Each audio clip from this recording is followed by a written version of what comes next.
Welcome to Podcast 83, a regular look at the news, stories, and trends related to Michigan's 83 counties from the Michigan Association of Counties. All right, good afternoon, everyone. Welcome to Podcast 83, the podcast put on by the Michigan Association of Counties. We are in a remote location.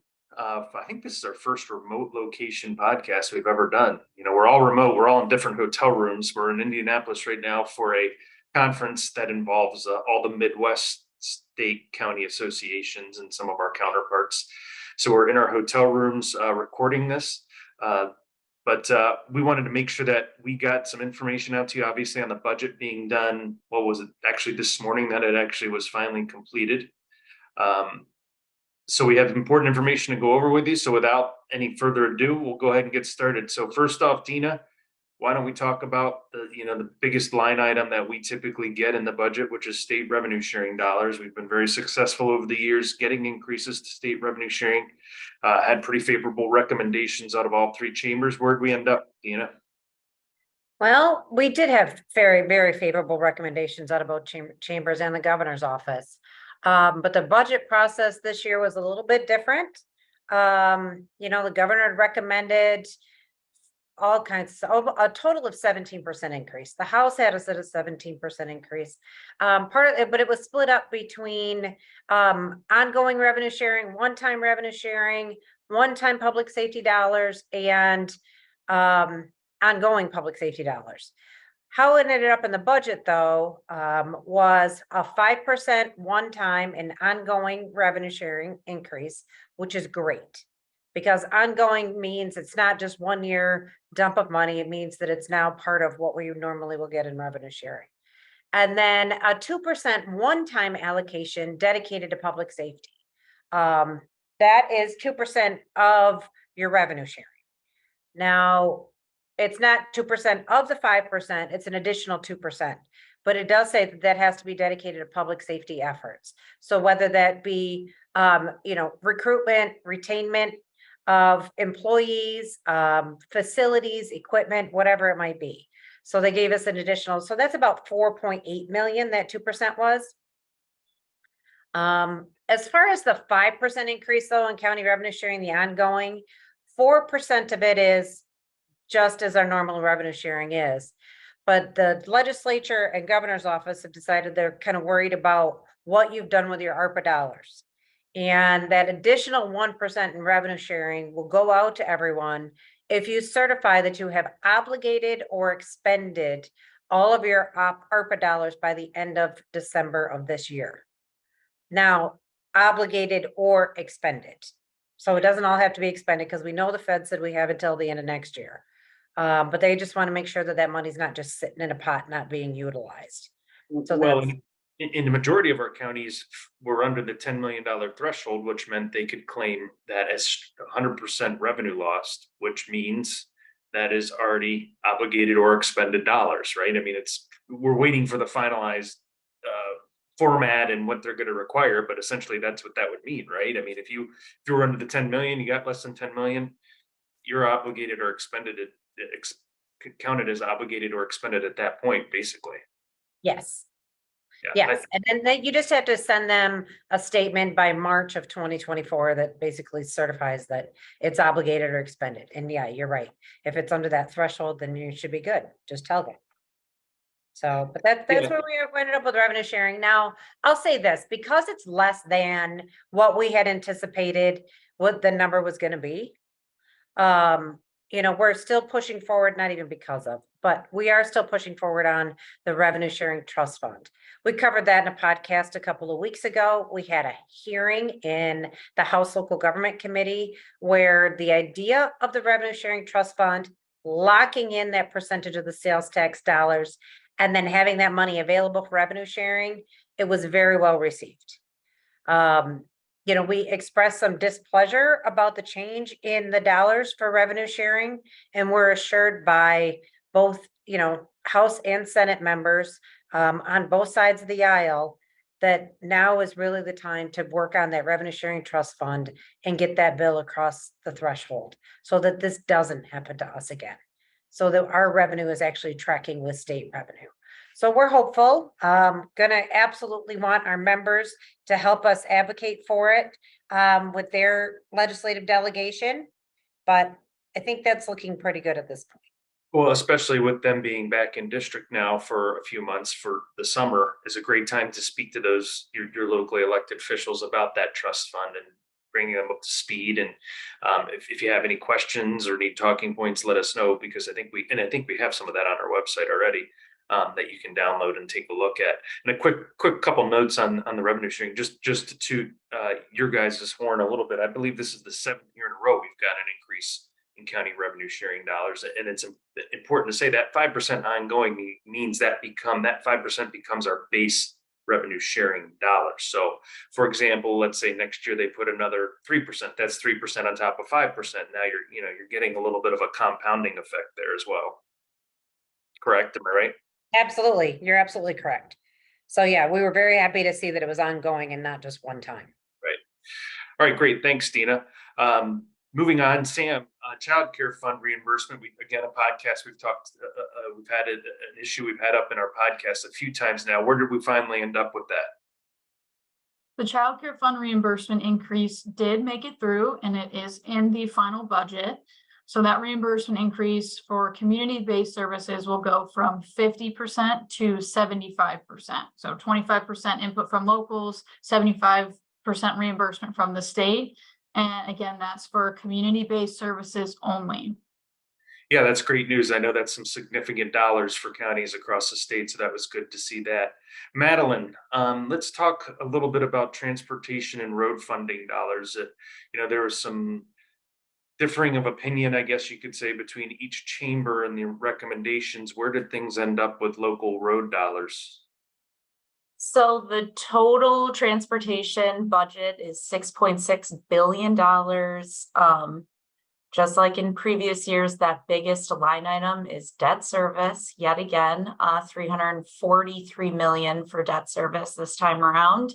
The Senate had recommended $150 million for local projects, distributed to the 6 largest counties in the state by population. And the House had allocated $400 million for local projects, also population based. Neither of those line items made it through exactly, but $332 million were divvied up to specific projects for specific roads, bridges, rail grade projects, that type of thing. So instead of, a large lump sum to communities based on population, varying communities around the state got chunks, if that makes sense. Yeah, and I'm assuming those were probably shovel-ready projects, things that were ready to go, that they don't have to wait on. And I think, and feel free, any of you, to comment on this, and I know Deena has an opinion because we've talked about it, but that was kind of the theme of this budget, was a carved up end budget that had a lot of had dollars going to individual parts of the state rather than lump sums being spread across the state. So I think on the revenue sharing side, childcare funding side, us getting that increase was very good when you look at how this budget was done and how it was carved up in a lot of little pieces going to a lot of different areas. That's we've seen it in the past. It's nothing new to the state budget process. It is part of the process, right or for wrong, when we all have our opinions on that. But Deena, did you want to comment at all on that? They were having a hard time really getting buy-in, and we've talked about this before, needed to get immediate effect on this budget, because this budget needs to be in place by the start of the state fiscal year, which is October 1st. And they have to have immediate effect votes. And they needed the Republicans in the Senate to actually vote for immediate effect on this budget. That gave them some negotiating power. And so you will see in this budget a crazy amount of investment in different areas of the state, different projects, whether they're bridge projects, road projects, buildings, capital improvements, special money for prosecutors at certain areas of the state. There were a lot of one-offs all over the place. I want to say I think we counted almost 300 different projects that got direct funding in this budget. So they weren't necessarily looking at it as, you know, an overall increase to counties as a whole or cities as a whole or roads as a whole. It was more of, we want to support those things and they were funded as they have been in the past. But then it was, what do we do with the surplus money? They had, you know, billions of dollars extra, and they wanted to get that money out into shovel the dirt projects, you know, personnel projects, things that they thought that had been underfunded or lacking support over the last several years. And so they think they spent the vast majority of it, a lot of money into education, a lot of money into local projects. So it's a heavy, humongous budget, Largest ever. largest ever. Yeah, it does feel less comprehensive though than some we've seen. Just kind of Yeah, a lot divided. of line items in this Mhm. budget. Yeah. Hey, Sam, you know, before we wrap things up, and I know we want to touch on a couple more topics, getting back to the specific budget, MIDC, because we saw some differing funding levels for the Michigan Indigent Defense Commission, the new standards in both chambers and the governor's office. Where did we end up with the MIDC budget? The budget includes the governor's recommendation, which is a $72 million increase to MIDC funding. With that, that means Standard 8 is fully funded and counties are to comply with Standard 8 and all previously approved standards. So we're aware of the issues that Standard 8 poses for counties and the impact it has on prosecutors' offices. You know, working that out separately, can't really do anything about the fact that they ended up funding it. There was the potential for them to underfund it because the House and Senate didn't have 72 million in their individual budgets, but in the end, they fully funded at that 72 million. So hurdles to go through for counties for sure.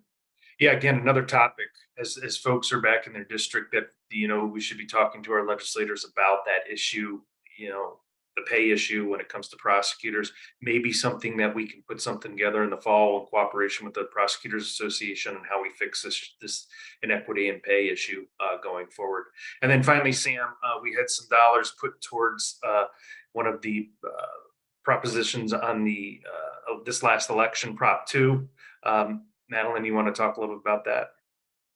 Yeah, so Prop 1 and Prop 2, the funding for both of those was lumped together. Prop 1 was term limits and legislative disclosure thing, and then 2 was the full overhaul of our election system. And the governor initially recommended 16 million and 3 employees to administer both proposals, excuse me. And they concurred 46 million with 20 employees.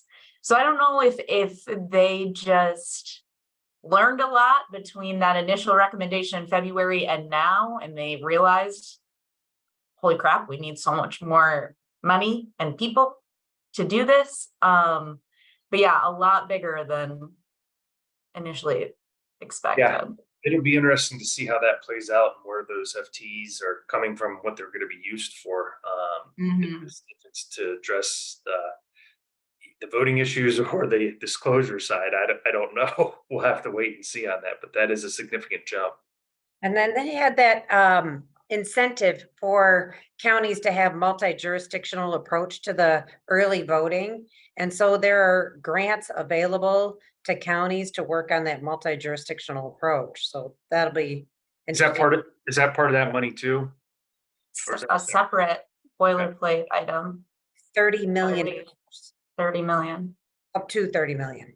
They don't have to spend it all, but you know, that's really something that I think our counties are going to have to look at. We'll dig deeper into it because we weren't expecting that to be in this budget. So we need some time to, you know, kind of get the details on it, but we'll absolutely follow back up with our membership on what that means. Yeah, because that was not in any chamber's recommendations. That was just a conference edition. So yeah. Yeah, and that's a good point. We're trying to give everyone a high level view of what we know at this point. Obviously, we're still analyzing it, and we'll have more detail over the next few days, weeks. But if there is a specific area that folks have questions on, they can reach out to our office, email any one of us. All our contact information is on our website, www.micounties.org. And we'll be happy to track down any information you need, or feel free to let us know if you have any ideas or things like that that might need to be addressed as well. So with that, anyone else have anything before we wrap up? Okay. Well, hope everyone's staying safe from the smoke out there, and this weather or smoke, whatever you want to call it, kind of clears up for the holiday weekend. So everyone have a good 4th, and we will talk to you guys soon. Thank you for listening to today's episode of Podcast 83.